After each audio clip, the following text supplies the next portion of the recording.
ہم پروردگار عالم کے شکر گزار ہیں کہ اس اللہ رب العزت نے ہمیں یہ طاقت اور یہ توفیق عطا فرمائی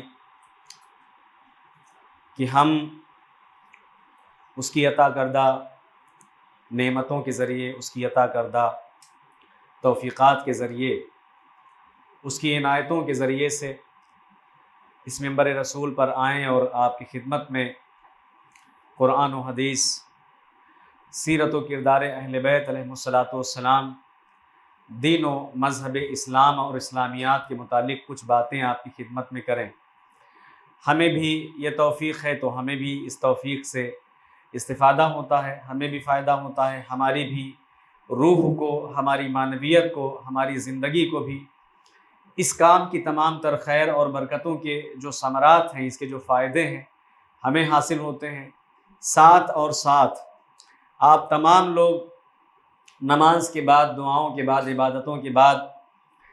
یقیناً باوجود اس کے کہ آپ کو مصروفیات ہیں، ہر انسان کو مصروفیت ہے، دنیا میں کوئی بھی انسان آج کی ڈیٹ میں، آج کی تاریخ میں بیکار نہیں ہے، بے مقصد نہیں ہے۔ اگر انسان کو کاروبار نہیں ہے، پیسہ اور روپیہ کمانے کی مصروفیت نہیں ہے، تو پھر بھی انسان کہیں نہ کہیں ذہنی طور پر، قلبی طور پر، مانوی طور پر اپنی اولاد کو لے کر، اپنے بچوں کو لے کر، اپنے پریوار کو لے کر، اپنے فیملی کو لے کر، اپنے عزیز و اقربا کو لے کر، سماج اور معاشرے کے مسائل کو لے کر کہیں نہ کہیں ذہنی طور پر، فکری طور پر، قلبی طور پر ہر انسان الجھا ہوا ہے، پریشان ہے۔ مگر ان تمام الجھنوں کے باوجود، ان تمام پریشانیوں کے باوجود، ان تمام مسائل زندگی کے باوجود، یقیناً اگر آپ نے بغیر کسی زور و زبردستی کے، آپ نے بغیر کسی غرض اور مقصد کے اس فرش عزائے اہل بیت علیہ السلام کو آباد کیا ہے، تو آپ کے اوپر یقیناً مولا امام حسین علیہ افضل الصلاۃ والسلام کی نظر کرم اور ان کی نظر عنایت ہے۔ اور صرف مولا امام حسین کی نہیں، یہ جو جملہ ابھی میں نے کہا ہے یہ میرا جملہ نہیں ہے، خطیب کا جملہ یہ نہیں ہے، یہ روایت کا جملہ ہے مولا امام جعفر صادق علیہ افضل الصلاۃ والسلام۔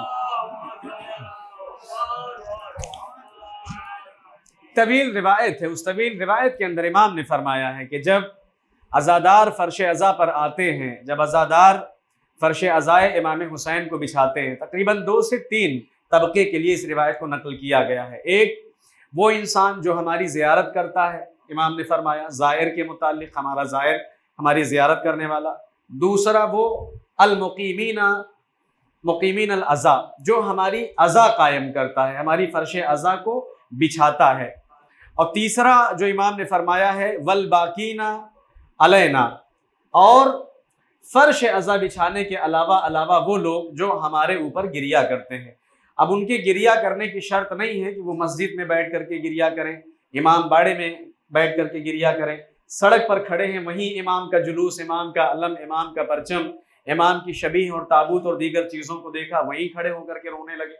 3 طبقے کے متعلق روایت کہتی ہے۔ میں جلدی سے ختم کرنا چاہتا ہوں کیونکہ مجھے اپنی بات کو جو کل موضوع چھوڑا تھا اسے کنٹینیو کرنا ہے، مگر اس بات کے بھی ذکر کرنے کا ایک مقصد ہے، آپ کا وقت لینا مقصود بالکل نہیں ہے، کیونکہ میرے پاس ویسے بھی وقت نہیں رہتا ہے، مجھے وقت کم پڑتا ہے، میری بات مکمل نہیں ہو پاتی ہے وقت کی وجہ سے۔ بہرحال تو کہنے کا مقصد یہ ہے کہ 3 طریقے کے لوگ، ہم اور آپ جو یہاں اس فرش عزا پر بیٹھے ہیں، عزیزان گرامی قدر، اس فرش عزا پر آنا، اس فرش ماتم پر آنا، اس فرش تعزیت اور پرسے پر بیٹھ کر کے اہل بیت عصمت و نجابت کو پرسہ پیش کرنا،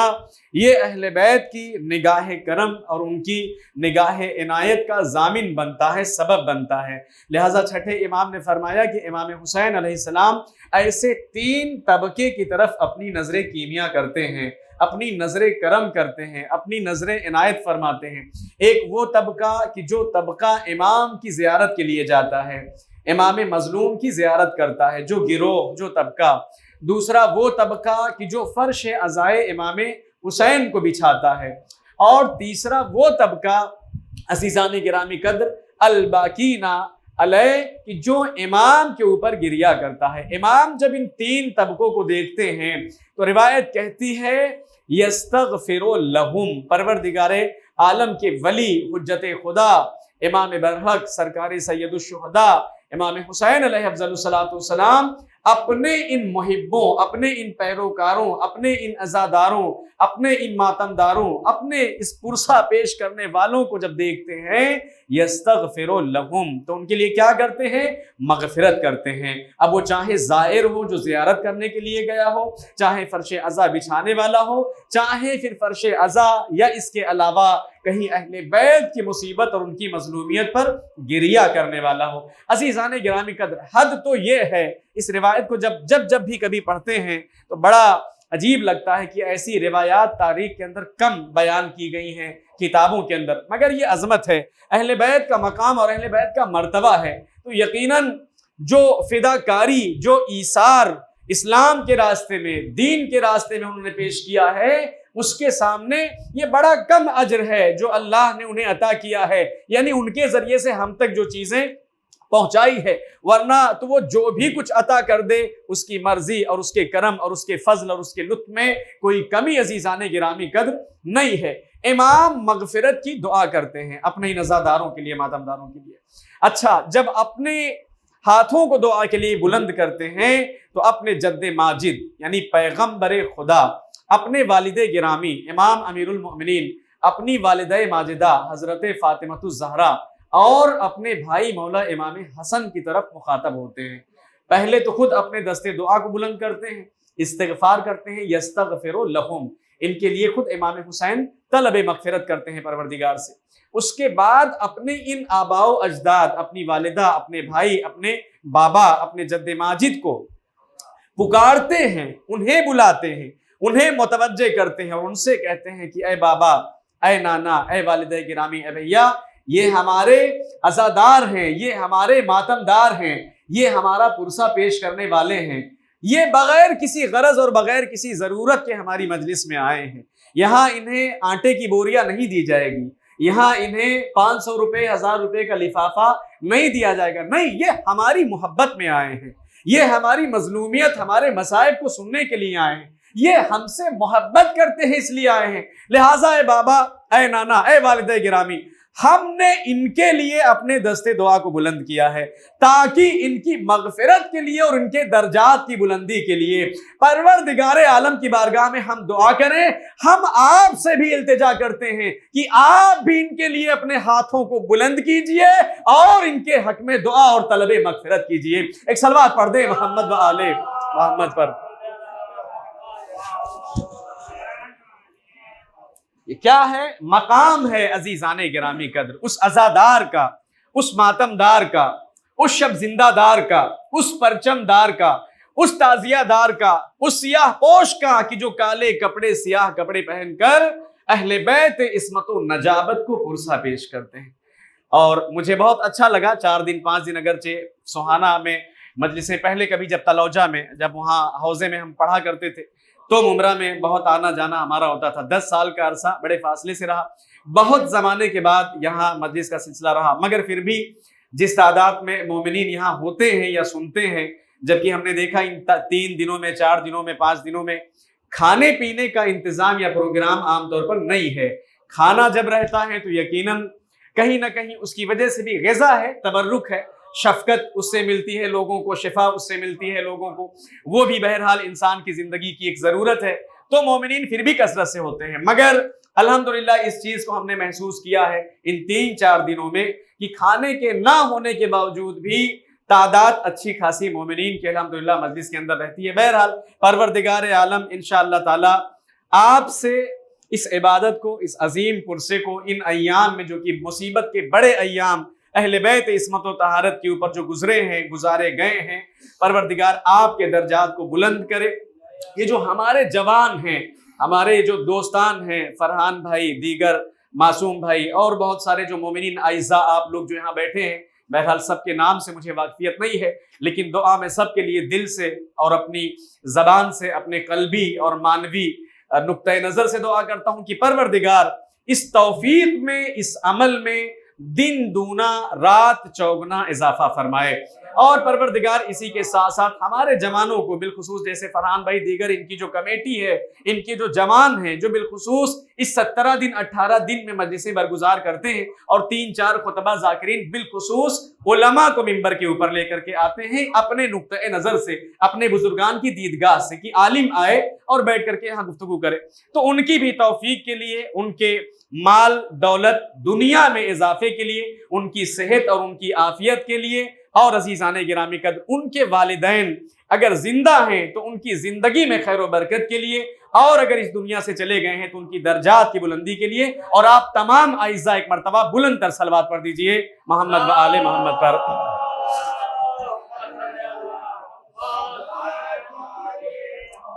تو یہ اللہم صلی اللہ، یہ مقام عزیزان گرامی قدر ہے اور عظیم مقام ہے عزادار کا، کہ صرف اور صرف اہل بیت عصمت و نجابت دعائے مغفرت نہیں کرتے ہیں، بلکہ امام فرماتے ہیں، امام اسی روایت کے اندر، اسی روایت کے دوام میں اختتام میں امام نے فرمایا ہے، لو یعلم زائری، اگر میرا زائر اس بات کو جان لے،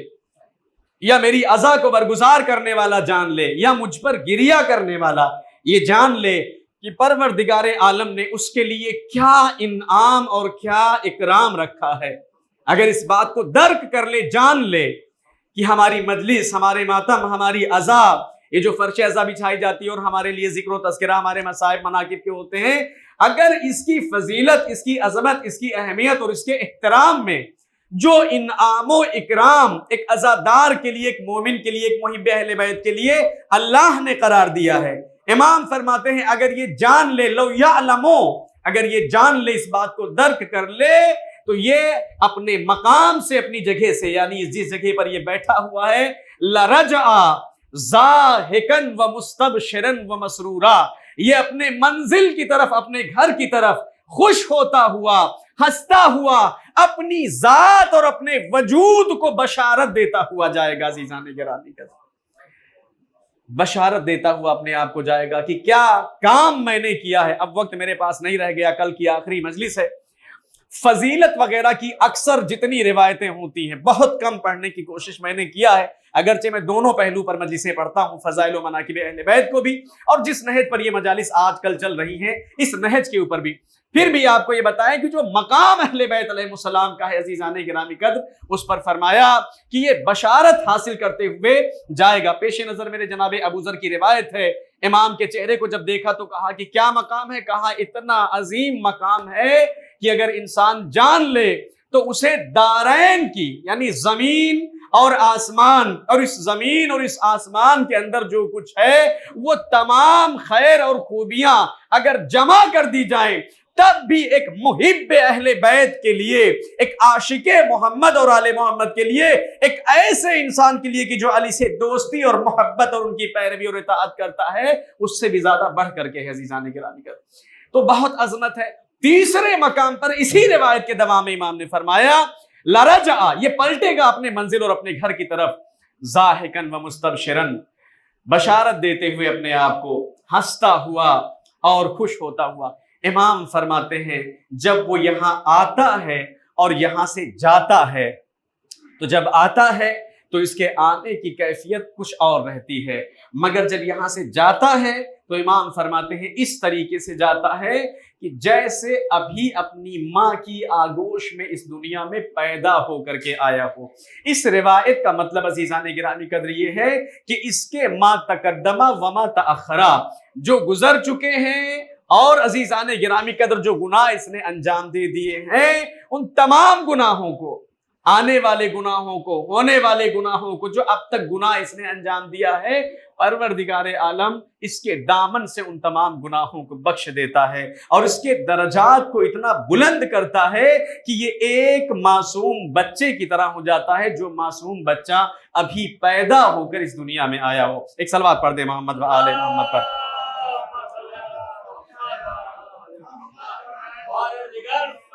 اللہم صلی علی محمد و آل محمد۔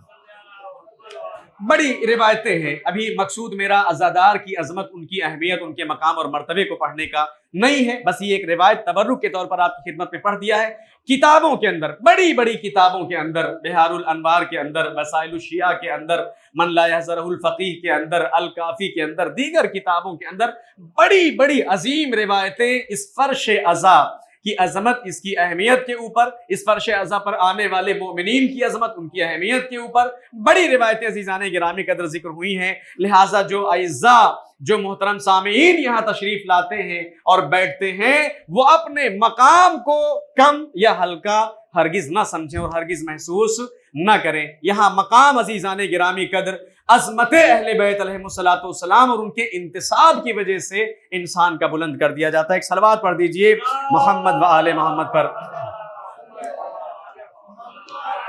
10 منٹ گزر چکا ہے، میں جلدی جلدی اپنی بات کی طرف بڑھوں گا. سورہ فرقان کی جو آیات ہیں، جن آیات کے سلسلے سے یہ 4 دن 5 دن میں نے آپ کی خدمت میں عزیزان گرامی قدر کچھ باتیں پیش کرنے کی کوشش کیا ہے. ظالم کے سلسلے سے یہ تذکرہ تھا. کل پوری مجلس ظلم کے اوپر، ظالم کے اوپر، اور اس ظلم و ظالم کے درمیان ہماری سیرت، ہمارا کردار، ہماری زندگی اور ہمارے مقصد حیات کس طریقے سے ہوں اور کیسے ہوں، اس کی خدمت میں، آپ کی خدمت میں اس موضوع کے اوپر گفتگو کل کیا تھا. آج اچھا کل بھی ہوئی ہے، اور ظلم اور ظالم کے سلسلے سے تو 3 دن 4 دن 5 دن سے گفتگو اسی بات پر چلی رہی ہے. کل ظالم،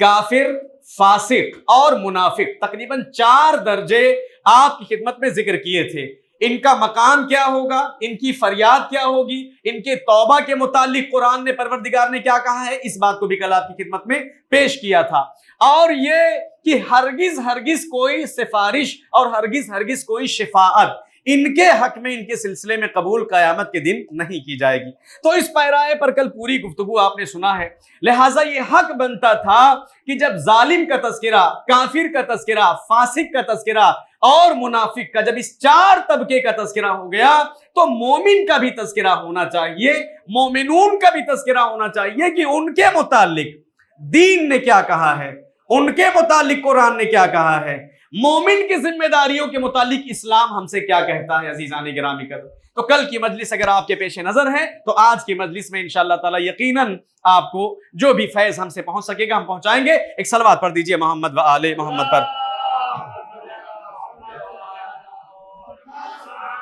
ظالم اپنے ہاتھ کو اپنے ظلم کی وجہ سے، اپنی خیانت کی وجہ سے، اپنے جرم کی وجہ سے، جو کچھ اس نے اس دنیا کے اندر کسی مظلوم کے ساتھ، کسی ضعیف کے ساتھ، کسی کمزور کے ساتھ، کسی ایسے انسان کے ساتھ، من لا یجد ناصرا الا اللہ، اللہ کے علاوہ جس کا کوئی ناصر نہ ہو، اللہ کے علاوہ جس کا کوئی مددگار نہ ہو،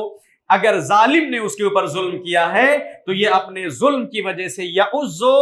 علی یدیہ، اپنے ہاتھ کو اپنے دانتوں سے قیامت کے دن چبائے گا، اور چبانے کے ساتھ ساتھ یہ جملہ کہے گا، یقول یا لیتنی اتخذت مع الرسول سبیلا، ہائے افسوس، ہائے افسوس، ہائے حسرت آج کے دن، اے کاش پیغمبر کے ساتھ ہم نے کیا کیا ہوتا، ان کے راستے کو، ان کے دین کو اپنا لیا ہوتا. یا ویلتا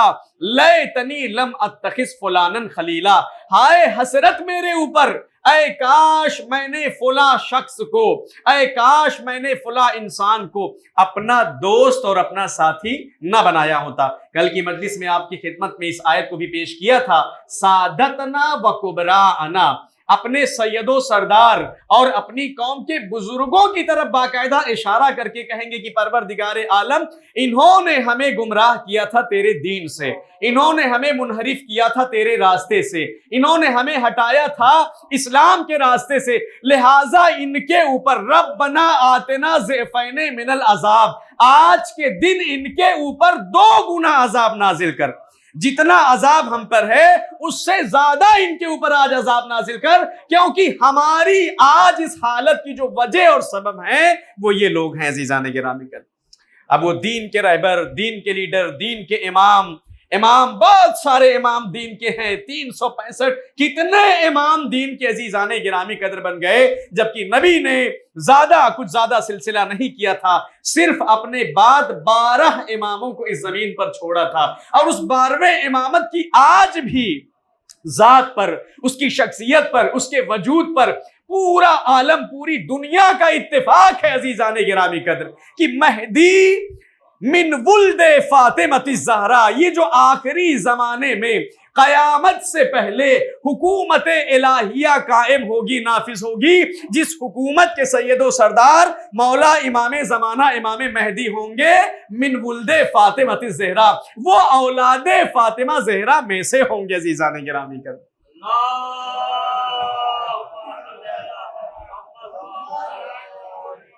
تو وہ 11 امام بھی کہ جو امام علی علیہ السلام کے بعد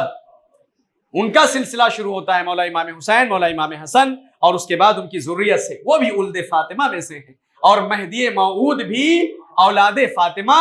میں سے ہوں گے۔ تو امام 12 چھوڑ کر گئے رسول، مگر دنیا نے کتنے امام بنا لیے، کتنے لوگوں کو اپنا سید بنایا، کتنے لوگوں کو اپنا سردار بنایا، کتنے لوگوں کو اپنا ہادی بنایا، کتنے لوگوں کو اپنا رہبر بنایا۔ آج صورت یہ ہے کہ عزیزان گرامی قدر اسلام کے چہرے کو مسخ کر دیا گیا۔ آج صورتحال یہ ہے کہ اسلام کے چہرے کو بدل دیا گیا۔ آج صورتحال یہ ہے کہ اگر کوئی انسان اسلام قبول کرنا چاہے، دین لانا چاہے، مذہب